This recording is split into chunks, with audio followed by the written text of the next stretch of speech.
everybody out there on YouTube land. Thanks for joining me again on Steve Sturgill's Chess TV channel here on YouTube. And today I think we're going to take a look at the King's Indian again, fighting the King's Indian with white. And okay, let's see here.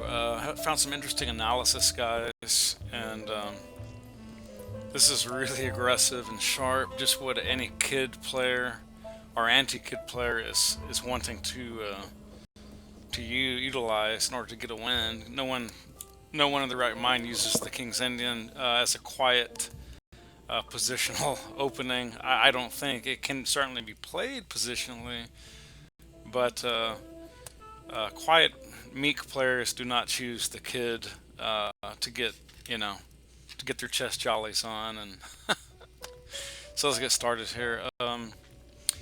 We are here only looking today, guys, at the four pawns attack, and I must admit reluctantly, I used to think this was not that great an attack or system rather against the kid. To me, it was a little bit hopeful. It seemed a little bit loose, a little bit loosey-goosey. Pushing that many pawns up the board that quickly seemed a little bit helter-skelter, a little bit wishful, and seemed to just invite Black to do some weird complications and muck it up. But let's take a look at what I found. D4, F6, knight F6, C4, G6, knight C3, bishop G7, E4. D6 here, guys, is probably the most principled way for Black to play. There are certainly other ways that he can respond, but we're gonna look at just the main lines here primarily today. We don't have all the time in the world, so we're gonna stick with D6 as the most principled response. F4. And that obviously is signaling the general tabia of the four pawns attack. And C5 here, guys, is probably one of Black's better tries. If we have time, I will briefly show you guys where Black plays a quiet positional, sort of an E6 or even a C6 approach, or even an E5 push, but I think E5 in particular is quite bad here against the four pawns. So if we have time, we'll look at that later. But let's go ahead and concentrate on what I found here. So D5 immediately looking a little bit like a Zamish, if only the white pawn were either on F3 or maybe hadn't even moved yet and was still back on F2, and we're getting into that Benoni-like structure. In fact, even if the E4 pawn wasn't there as well, we would still be entering the very, very typical Benoni structure. And I'm going to admit, guys, I have a little bit of a problem with saying, oh, I started out as a King's Indian and now I'm in a Benoni. It just doesn't sound that right. I mean, would it be just as accurate to say that I started off in a King's Indian Benoni, or Benoni King's Indian? You know what I mean? It's just, I don't know, it's whatever. That's neither here nor there. Anyways, I digress. So, here, guys, this is a little intriguing what I'm doing here, because I'm not gonna lie, this is not the typical approach. Much more typical would be bishop e2, and that's a great move, and if we have time, we'll look at that a little bit later. But there's a reason I went knight ge2, and if I can find it again, yes, there it is. Now, I will tell you, Komodo thinks this is a bad move right here in the opening. It thinks, oh, that's weird. Yeah, it's a little bit offbeat based on this position and the four pawns, but let's see what's going on. So Black responds with b5, a very, very typical try to soften up White's stranglehold in the center by undermining the c4 pawn, obviously. Instead, we're going to ignore that.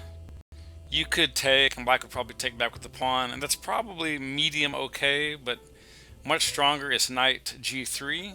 We're getting into sort of that pincer attack, where you spread your knights out on either b3 or c3 and then g3, or in some cases f3.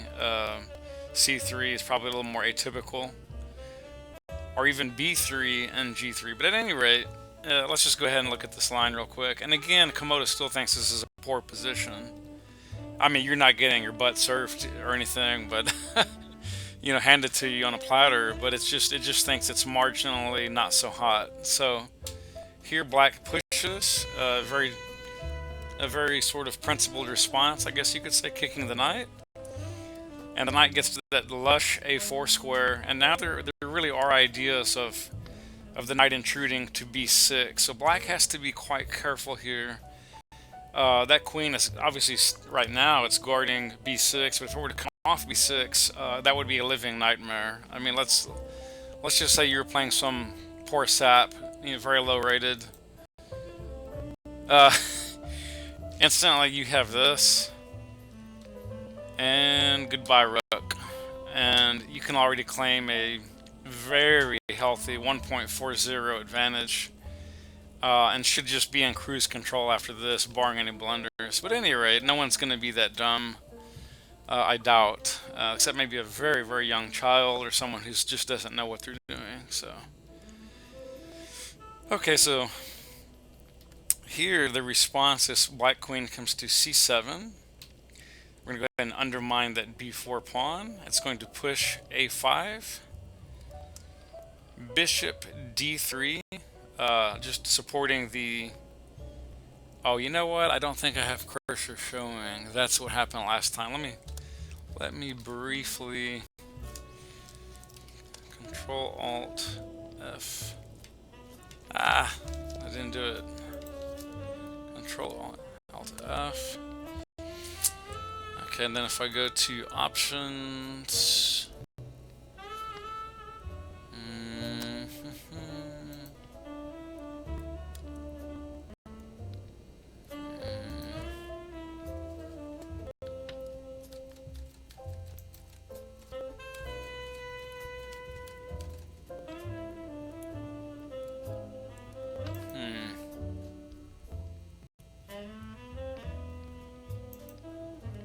well,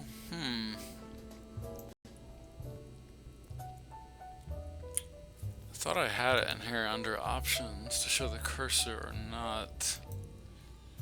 Maybe that's under customization, maybe? No, I don't think so. Weird. Or maybe,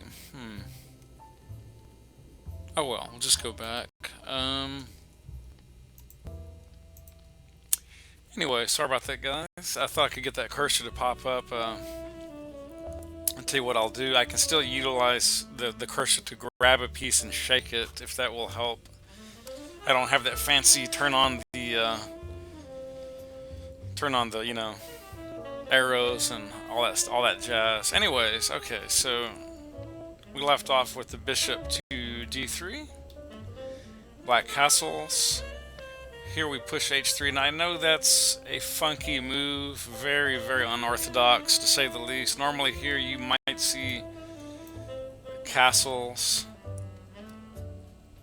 and that's a fine move. There's no big deal. If you want a castle here, that's fine, but we just went ahead and played the funky h3, and the idea is just to double down on this g4 square immediately. We do not want the knight coming here. We do not want the bishop coming here and thinking, ah ha ha, I've got you pinned. No, we will just take you back with h takes g4. So none of that no cheapos there. So that's the purpose of h3. Black pushes e6. Now castles. Black fianchettos the bishop to b7. We're going to push f5. And this is very, very typical, guys, and this sort of almost a reverse Benoni or Banco system with colors reversed.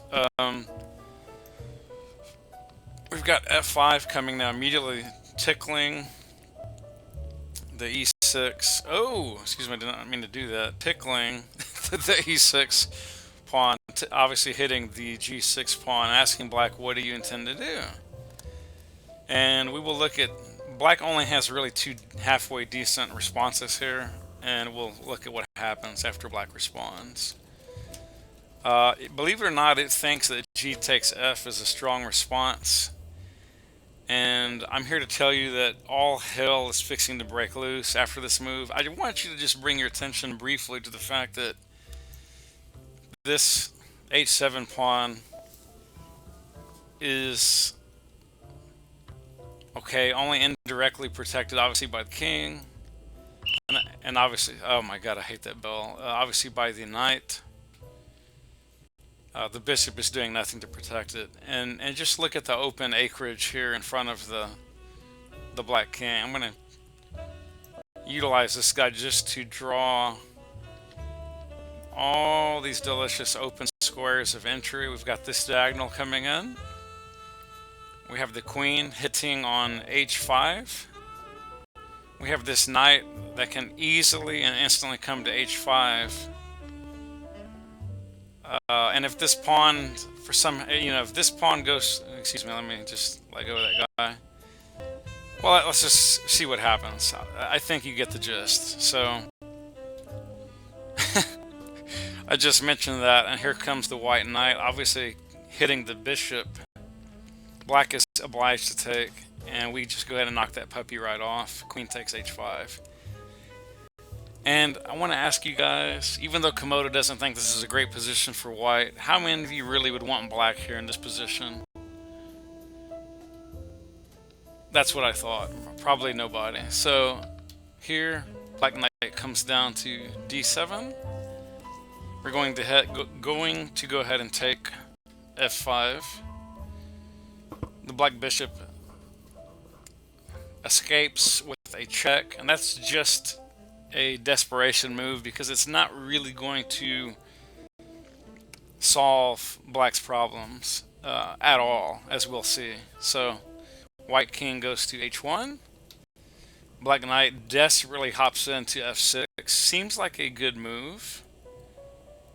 h4 says, that's not so hot. You're not forcing me away. And note, please, that the black queen doesn't have a prayer in Hades of getting over anywhere and doing anything meaningful to black's king side. What now? What would y'all do? What's a good move here for white? Well, there are really two... Excuse me, for black. Black's going to go ahead and play the principled... if you can call it that, e takes d5. And now my question is, what is white's next move? What is white's next move?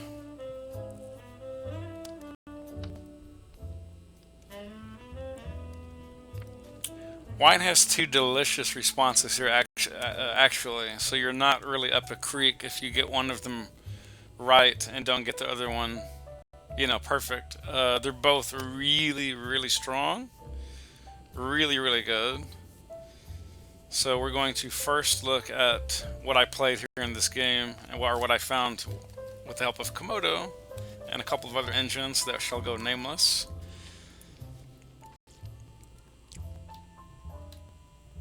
Bishop g5. What can black play here as a response? Not a lot. Not a lot. Why don't we see, for example, if black thinks it can guard the g7 square by doing this kind of thing. Well, first, we're going to see f6 played, obviously, which, keep in mind, okay, black has this covered twice, but white is covering it 3 times. Pawn, bishop, I mean, not the pawn, excuse me, but the bishop is covering the pawn, the queen is covering it, and obviously the rook is covering it. And now black takes. Uh, Believe it or not, although rook takes, it does also lead to mate. It's not as short a mate. Totally winning, totally crushing. You can resign after that, but bishop takes is much faster, and the reason is drum roll. Yes, I think you saw it because queen still has this delicious mate thanks to this guy here on d3. So that's not really helping black's cause, and in fact, after this move, that's just checkmate. But let's go back to what was played in the game. Obviously, black did not play that goofy knight e8. He played queen e7.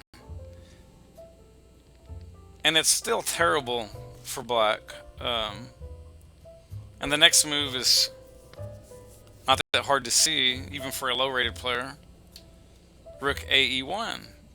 Obviously hitting the queen and pushing her back to d8. And now, what would you guys play as white to continue the attack? Well, you can instantly see that we don't have the ideas like rook e1 either to e3 or e4, and rook e1, e2 accomplishes really nothing at all.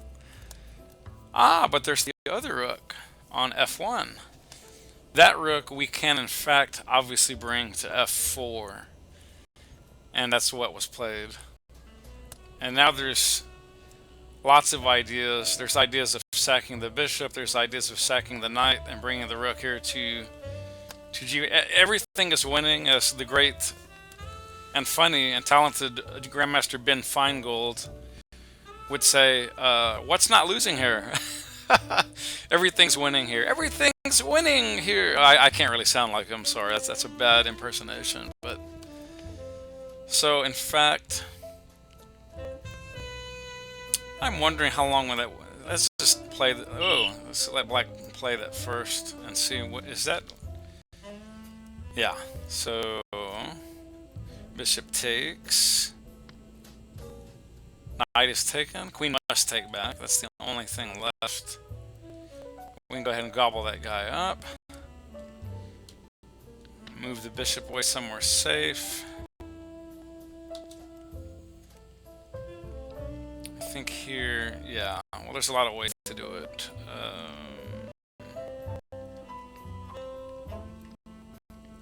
Just gobble that guy.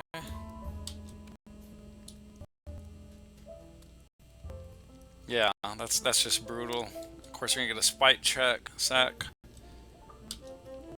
and that's all she wrote. But that's not what was played in the game. We're just going through some. I just wanted to show you how bad it is in this position for black. As well, I think something else funny was playable here. I think even this is winning here, if I'm not mistaken. Yeah, even a crazy looking move like that, which looks like a, well, not a suicide play, it just looks like a stupid move. Or a silly move, unnecessary. And it is unnecessary, but it's actually still totally winning. White is still hopping in here with devastating effect. And the queen is gone. Black knight is gone. And honest to God, I mean, this is just a living nightmare from hell. In fact, I'm wondering, could I have just gone straight away to... I wonder if this was just winning on the spot, nearly.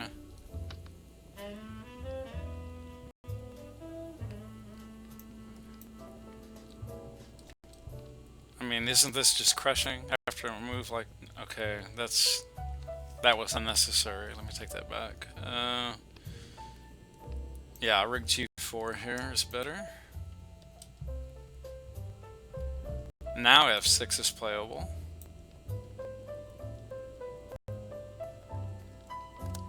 Yeah, and that's mate there. Wow. Holy Moses, is that... Is that even faster than the mate I played in the game? Holy Moses, what's going on here? Oh, wow.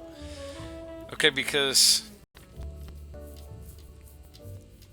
after this move, knight h5, queen is gone. Okay. Rook takes. Okay, here it thought f6 was better than what I just showed you guys. Let's see what that would look like. Ah, I see, because the rook still has f6 under control, as does the knight. And I think this is just pretty much game over after this. Well, there's that spite check, which accomplishes nothing. There's another spite check, which accomplishes nothing. Stop spite checking me, God almighty. I hate that. I hate it, I hate it, I hate it. Yeah, and there's mate. Wow. Wow, wow, wow, wow, wow. Incredible. Yeah, that's even faster, guys, than what I found in the game. Um, or, wow, that is just incredible, literally. So let me first go back and find out what I actually ended up playing in the game. Okay. Okay, here actually it had the beautiful rook takes d4. Bishop took, and we pretty much saw most of this line. And the beginner in me wanted to just push the pawn here, not realizing that then you don't have mate on the board, because black rook comes to g7 and there is no mate there. If you could bring this knight around, maybe eventually there would be, but there's no immediate mate doing that. So indeed the knight has to be swung into action, which is a little slow. And here I would point out that that's a blunder by black. If he does that,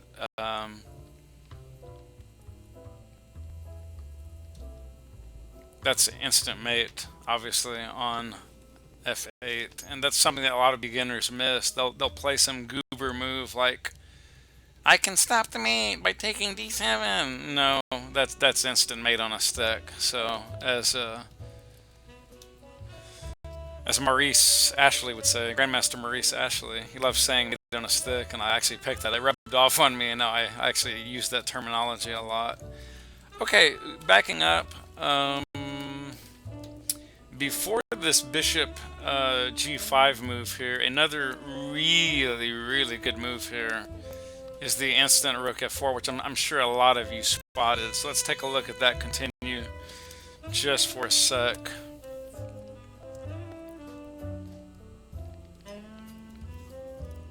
Okay, so here it's giving the response is probably going to be queen e7. And now we have, again, this is interesting, that same sack. Keep in mind that,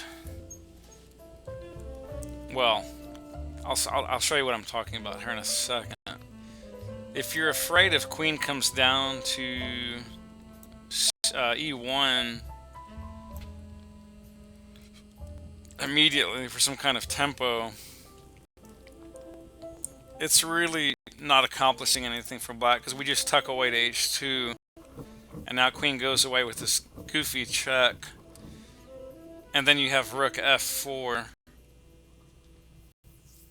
which is really just accelerating white's attack, if anything.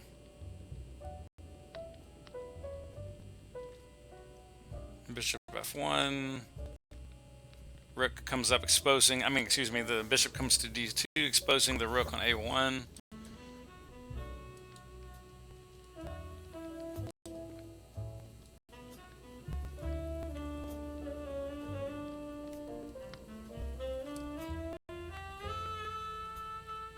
Okay, this is a very different line, and one I'm not too fond of, quite frankly. It's still totally winning, that much is crystal clear. I mean, you're a full piece up. and an arguably slightly better king, are already on h2 with a little bit better pawn coverage. I mean, there's no question this is resignable. I mean, any GM on Earth would resign unless they were just hugely up in time, like in a rapid or a blitz game, or we're just praying to God that the other player was going to run out of time. But short of that, this is just flat out losing, obviously. But that's not the line. So, anyways, interesting, but not as good, I think. Let's see. Yeah, I think this is just more precise, quite frankly. Well, as well, I was wondering though if here. Hmm, what about doing this here? Is that any good? No, that's not good there. What am I saying? Okay, what about this instead? Is that any good?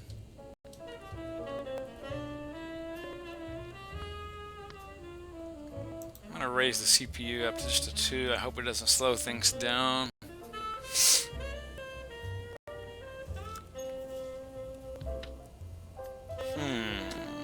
It's a little bit unclear, but it shouldn't be that bad for white.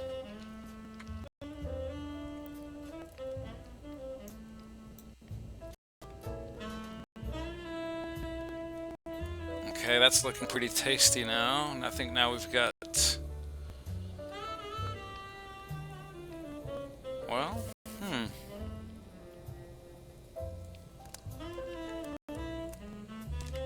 now it is liking the knight hop again to b6. Yeah, but here's the reason, guys. I wanted to show you this because my idea was to bring the rook here to e1 and just play watchdog with that guy. And now I just don't think black has any good responses. Yeah, now bishop g5 is really, really annoying, like to the max.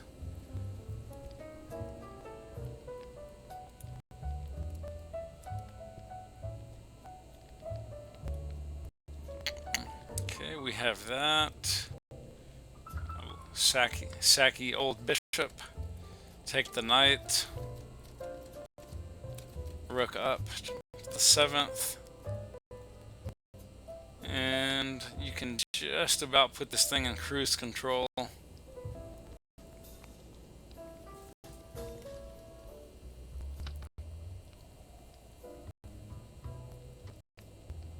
that gives up the bishop. Well, it could have given up the bishop. I'm actually shocked black didn't take, but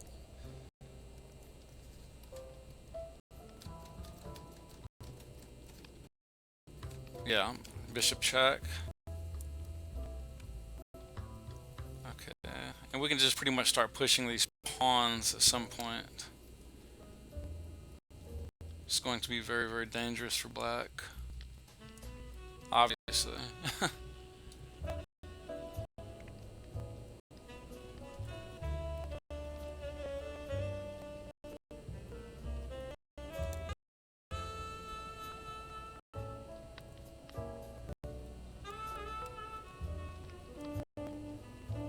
That's crafty. Getting that close to the pawn without actually sacking the rook is very, very crafty play. Wow, that is just Karpovian, Petrosian, Magnus Carlsen like. Put your favorite player in there. Paul Karius like, Smyslov like, Garry Kasparov like, Vishwanathan Anand.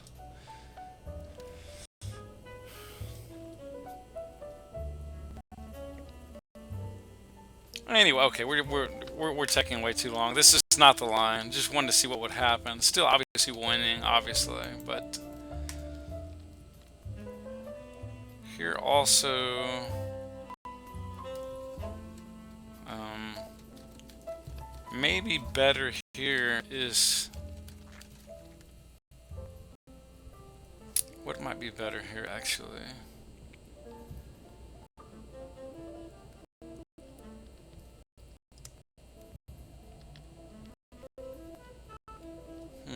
It's intriguing.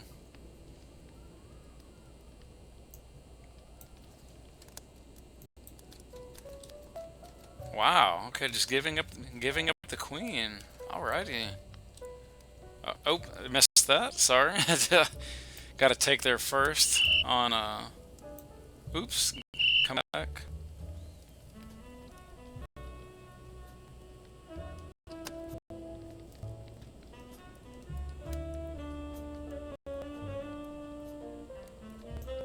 No, this is the move here. Actually, this queen takes f4.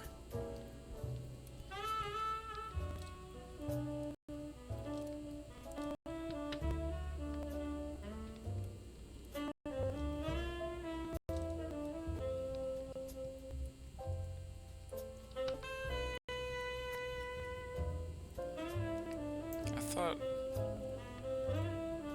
No, I guess that's some kind of weird drawing mechanism. No.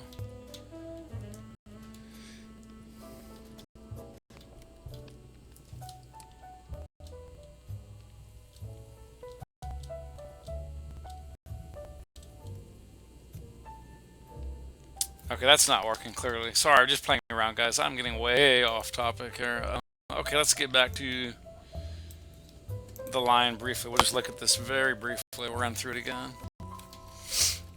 So, in the 4 pawns, that's the starting tabula. In most cases, obviously black could maybe have just started with a crazy c5 or an e6. We're going to close that position. Again, this crazy move of knight blocking the bishop had a purpose. First off, the knight gets to a4.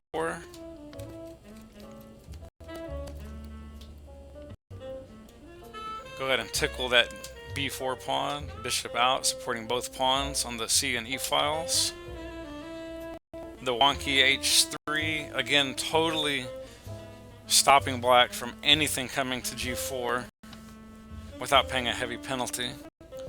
Castles here. And now the very powerful f5 push. And obviously black cannot just push e5. That would be a ridiculously bad move. Yeah, we'll come back to this position in a second. And this is just funny because even here, Komodo still doesn't think this is good at all for white. It doesn't think it's bad, it just doesn't think it's anything special. So we take that pawn. This maybe could have been a positional mistake the more I think about it. I think knight f6 here was much better. And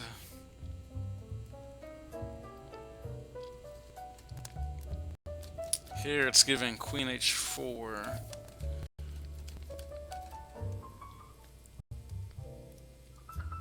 But here's the problem with this move, guys. That invites rook f3. And now black is saddled with almost identical problems as the other line. And in fact, after rook g3, you can see just by your naked eye, you don't even need Komodo or Houdini or Ribka or Fritz telling you that black is lost. Black is just totally busted here, guys. There's nothing to even talk about. The white bishop on c1 is a nightmare piece at any second, rocketing to h6 with instant speed. The rook is absolutely strangling the g file. The knight has nothing to do. There is no move here for the knight. Well, other than some kind of sack or protecting h7. That's okay. So it has a little limited role there. I don't want to get too carried away. Okay, rook g8. What else? And now we go ahead and see the sack. Knight is gone with a pen. Black is desperately trying to double down here.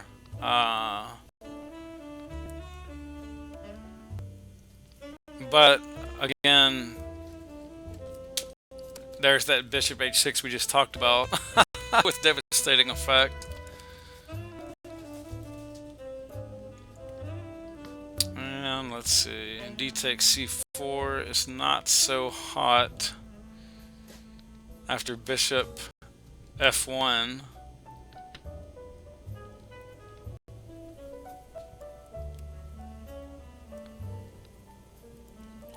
protecting the g2 pawn and stopping the rooks from doing their job. Not to mention they're pinned, of course, by the queen. I'm looking for black probably to play queen d8 or something like that. Does that do anything? Let's see. What would queen d8 do? Oh no, that's even... What am I saying? That leads to instant doom. Bishop takes g7, of course. And rook has to take, which drops the queen, obviously. Yeah. So that's a no-go. Okay. But you'd probably see that in blitz, out of just sheer desperation to find a move. No, instead the move is the very pathetic looking queen c6, which I just have to laugh out loud because that's just really, really bad. Because white just calmly takes b4, black takes back, and now we have one. Black plays d5, exposing the queen. But here, remember guys, we have this apparatus now. And we can go ahead and take the queen because black's position is just so god-awful that really it's resignable. It's laughably bad, literally. I mean, this almost plays itself. Black's not going to have any pawns left worth talking about. May not have any pieces left in a few moves either, for that matter. Yeah, and now white is just simply a full piece up, and his pawns are getting destroyed one by one. Now we're going to push. Yep, there's the push. And that is just a nightmare, literally. There's nothing that black can do. It's just horrendously bad. Check. Get out of the way, please.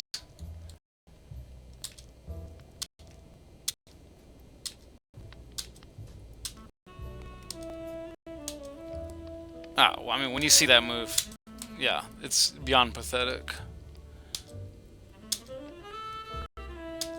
And queening with mate.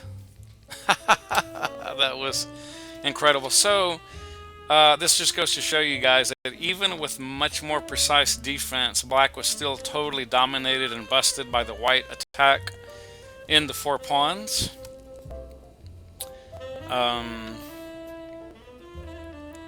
I think that's going to wrap it up here today, guys, and I will probably be back shortly, hopefully, with a couple of further follow-up games in the 4 pawns, demonstrating a couple of other common motifs, ideas, squares of importance, ideas in the 4 pawns, etc., etc. And hopefully you will be back here on YouTube, and we can continue our journey together in chess and in the King's Indian 4 pawns attack. It's been a pleasure, and thank you guys so much, and continued success in your chess journey, and much love. Thank you, and bye-bye.